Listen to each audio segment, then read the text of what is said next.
On legging in and legging out. So legging adds risk without the reward. Do you feel this way, Mikey?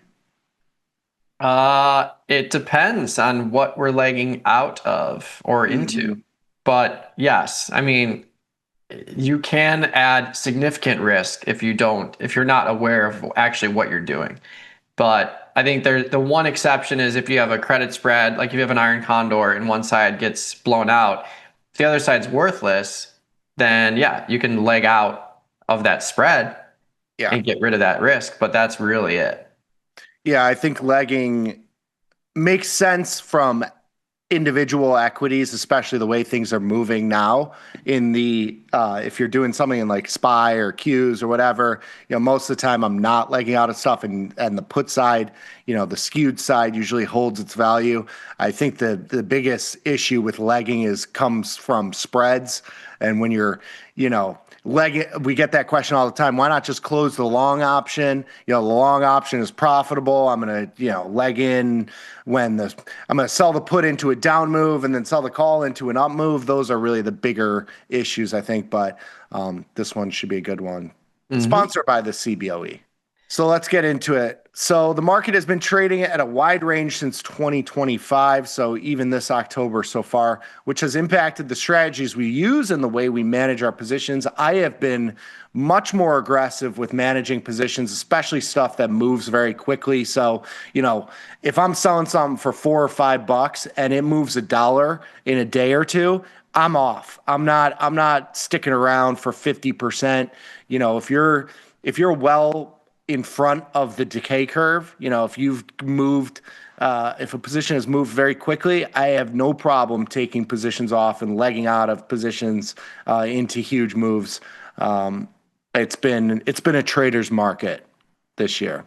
Yeah, for sure. I think if you're cognizant of that and you have the ability to manage it, it makes a lot of sense to remove risk that comes in quickly in your favor. Next slide, please. So the study that we're looking at is SPY. We're looking at the last 10 years of data selling the 16 Delta 45-day strangle. We're going to look at managing the entire trade at 50%, managing each side independently at 50%, and the percentage of occurrences on both sides, and analyzing and comparing those results.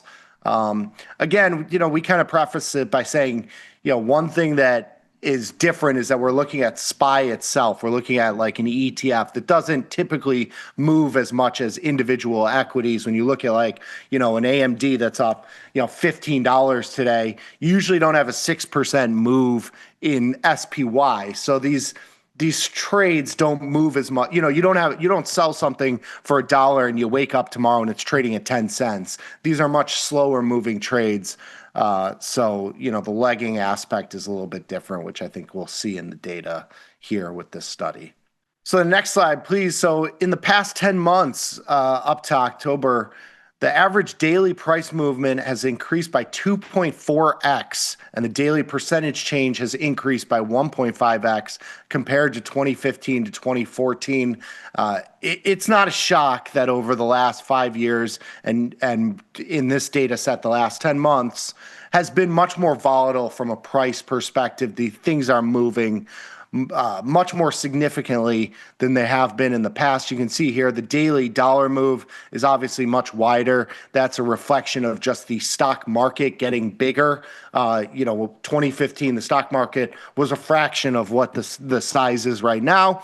When you look at percentages, which kind of weights it together, you can see it's much bigger from a percentage standpoint. You're talking about 0.9% of a daily percentage change versus 0.5%. And a lot of those years, the 2015, 16, 17, 18, you remember those days of where, we would wake up and the market would be up a tenth of a percent, couple points, and would just sit there all freaking day. It was the biggest grind, no volatility, no two-sided action. It was brutal. A lot of this data is reflecting that here. Yeah. And now, like what you're talking about was like markets up 7 every single day. Now, market's up 30 every single day. That's just a reflection of the price of the product that has increased as well. But yeah, we've had some pretty volatile times, especially intraday. And that two-sided action has been good for 2025 for sure. You're getting a little bit, I would say you're getting a little bit more two-sided action Yeah. in the last couple years than compared to what we've been used to prior. Next slide here. So as a result, some traders wonder if they should time the market by legging in and out of a position in order to take advantage of this volatile market, as opposed to managing the position as a whole. By doing so, traders aim to achieve more winners with shorter holding durations. I've been legging out of a lot of individual positions, less so in the ETF positions I've been trading. So I think we'll see why with these slides here. So legging in and out refers to managing multi-leg positions independently, such as exiting a put before the call instead of closing both at the same time. Basically, just taking off one side of the trade as it becomes profitable and leaving the other side. You're getting more directional. I think this is something that in smaller sized accounts is a little bit more justifiable because it's very hard to get directional exposure in those trades. So if you're starting with something that's neutral delta and you're trying to get short delta into this up move, closing out of puts is going to synthetically get you that short delta without putting a new short delta position on because you have limited capital. So it certainly has its merits. So we analyzed the performance of selling SPY 45-day, one standard deviation strangles using two management approaches. So we managed the whole position at 50% of the max profit, and then we managed each side independently at 50%.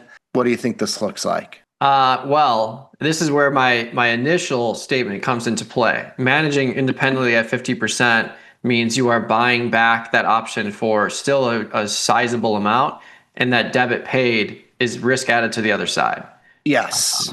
So when we talk about legging out, we're talking about closing the untested side at 90% profit, 80% profit, like a much more sizable amount where you've basically extracted all you can out of that option if it's a short premium trade. But that's what I'm expecting to see on the next slide. Yes, exactly. So getting over to the next slide here. So our analysis found that legging approaches didn't help to improve the performance. In fact, managing the whole position slightly outperformed legging out over the long term. You'll see here, it really didn't change all that much.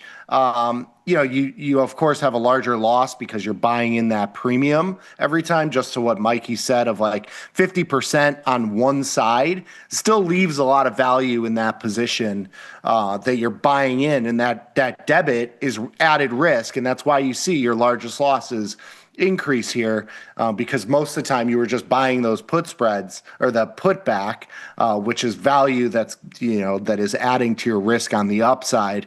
You'll see your average P&L, of course, has decreased as well. Not a huge amount, but certainly has. And your win rate goes down. Again, that's all a reflection of just buying in the premium. And the point being that 50% of the value is still a lot of the value left in that option, especially in an ETF where you're not getting as much volatility exposure on entry. Yeah, totally. And I think when you consider the debit paid adding risk, that's where maybe waiting a little bit longer if you're trying to leg out, try and get more than 75%. I think that will help these numbers for sure. Last slide here, a couple takeaways. So legging in and out increases the complexity of portfolio management and requires traders to take on more directional risk, especially so in like SPY. Managing strangles as a whole position is a more effective strategy than managing each side independently. Not a shock here. I think if you're going to leg out, and you should leg out of cheap risk, wherever it is. And I don't even look at it as legging out. Like I look at it as taking risk off. Yeah. And everything is risk reward. When it's harder to manage a debit trade that has like an unlimited profit potential. Short premium trades, you know what you can get out of that position. The more you have on the table in terms of profit, the less you can make going forward, and you still hold all the risk plus the unrealized profit risk. So Yeah, if we are legging out of an iron condor, we're waiting to get 75, 80, 90% of that value, because at that point, there's no reason to have that on anyways. But 50% is more of a debate.